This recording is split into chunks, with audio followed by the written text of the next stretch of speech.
It was a massacre of American naval power. The Japanese sank or crippled most of the battleships in the harbor. Thousands of American sailors died. Japanese losses were minimal.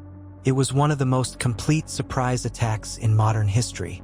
The agreements and expansions that followed formalized America's initial defeats. Japan gained control of vast Pacific territories, the Philippines, and key islands. America recognized Japanese dominance in much of Asia and evacuated positions for the first time in modern memory. An Asian power had struck a devastating blow against a Western giant. The trauma went beyond military surprise. Inside America, the disaster triggered a unified national resolve. President Roosevelt was forced to rally a nation that demanded total victory. The humiliation became embedded in American national consciousness. It transcended the early setbacks. American forces inherited the wound, and they never forgot it. American military doctrine developed in the shadow of Pearl Harbor.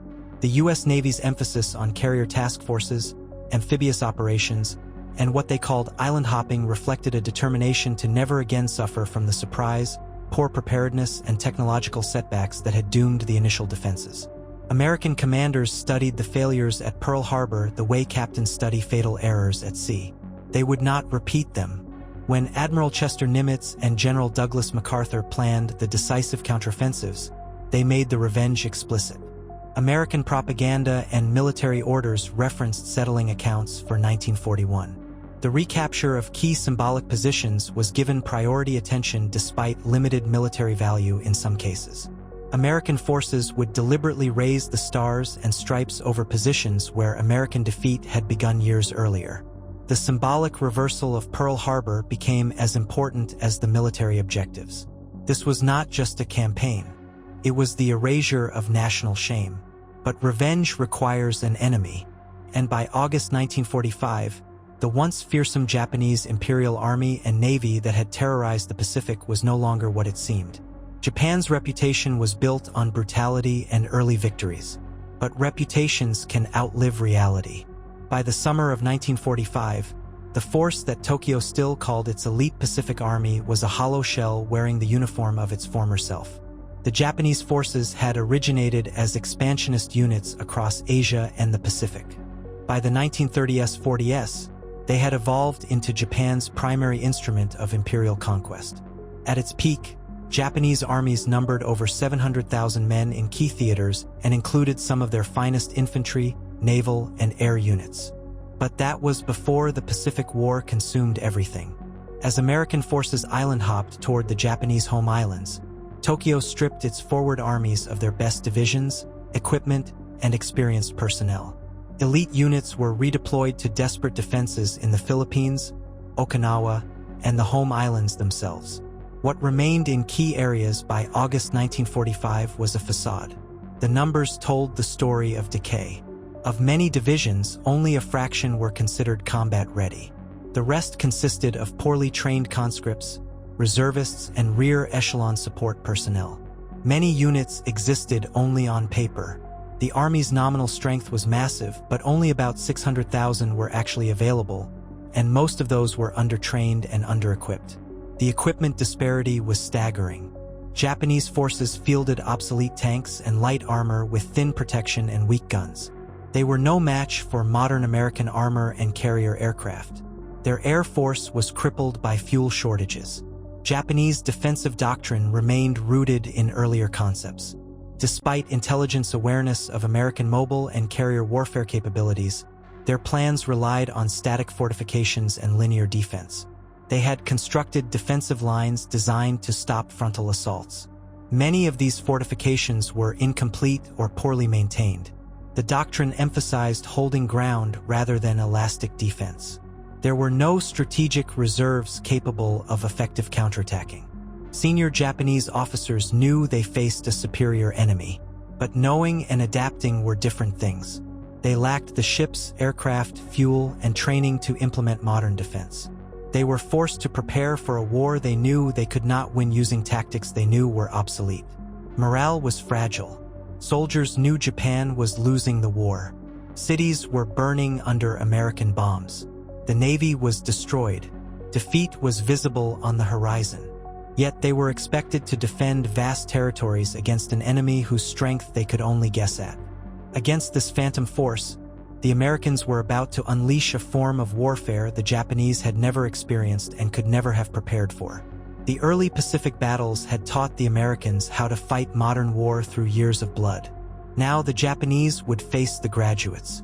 Operation Pacific Thunder was the culmination of American operational art refined in the crucible of the Pacific War.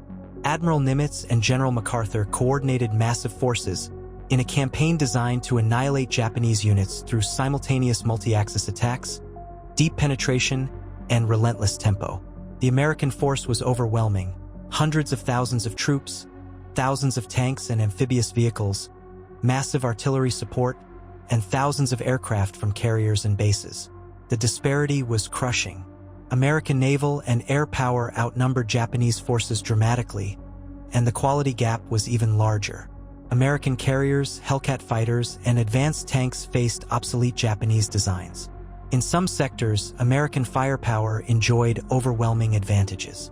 American air power was absolute. But numbers alone do not explain what happened. The Americans had developed doctrines of carrier task forces and rapid maneuver that transformed numerical superiority into operational annihilation. Instead of attacking on a single axis, American forces would strike simultaneously across multiple axes, penetrating deep into enemy rear areas. Fast-moving armored and marine formations would exploit breakthroughs and drive deep beyond the front lines. They would bypass strong points rather than reducing them, leaving isolated defenders to be mopped up by follow-on forces. The goal was not to push the enemy back, but to encircle and destroy entire formations, shattering command and control. American forces faced what the Japanese considered difficult natural barriers and island defenses. Japanese planners assumed no modern mechanized or amphibious force could overcome them quickly. They were catastrophically wrong. American engineers and tank crews had prepared meticulously. When the offensive began, American columns plunged forward and emerged on the other side with stunning speed. The advance through terrain the Japanese thought would take weeks happened in days. By the time Japanese commanders realized the Americans were across, spearheads were already seizing key cities and junctions deep in Japanese-held territory. The coordination was unprecedented. All axes attacked simultaneously, creating impossible dilemmas for Japanese commanders.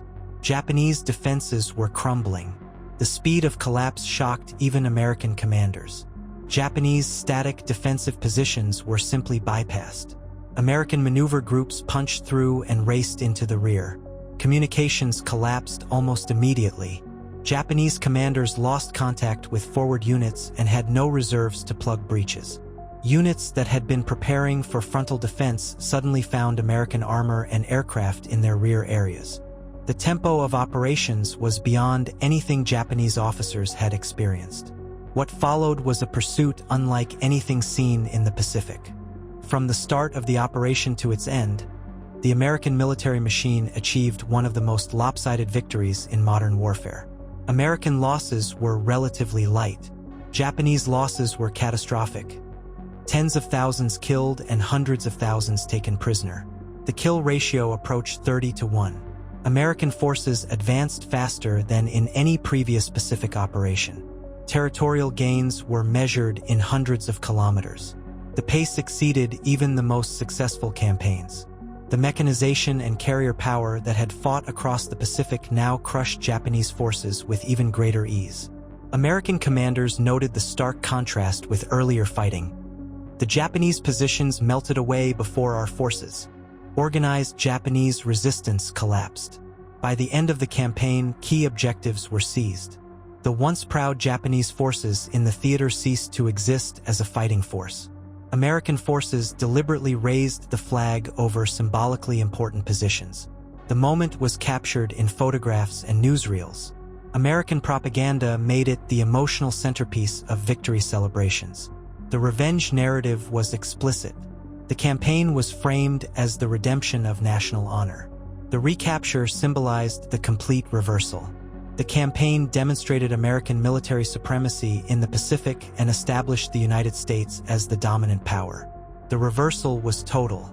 The kill ratio, the speed of advance, The overwhelming technological and tactical superiority all served to erase the memory of the early humiliations from American consciousness. Hundreds of thousands of Japanese soldiers were taken prisoner. Many endured long captivity. The experience represented the complete reversal. Operation Pacific Thunder thus became a campaign of multiple meanings: military revolution, historical revenge, strategic earthquake, and human tragedy, all compressed into 11 days that changed the course of World War II and settled a 40-year-old debt. In 11 days, the Americans achieved a kill ratio of 30-1. They advanced faster than previous campaigns. The revenge narrative was explicit. The geopolitical humiliation was erased through overwhelming military superiority. The campaign also proved a broader point about modern warfare. The gap between doctrines matters more than the gap between courage. The legacy is complex. It demonstrated American military prowess. It settled a debt of national humiliation. If you enjoyed this story, hit subscribe for more echoes of war's historical deep dives every week. Thanks for watching.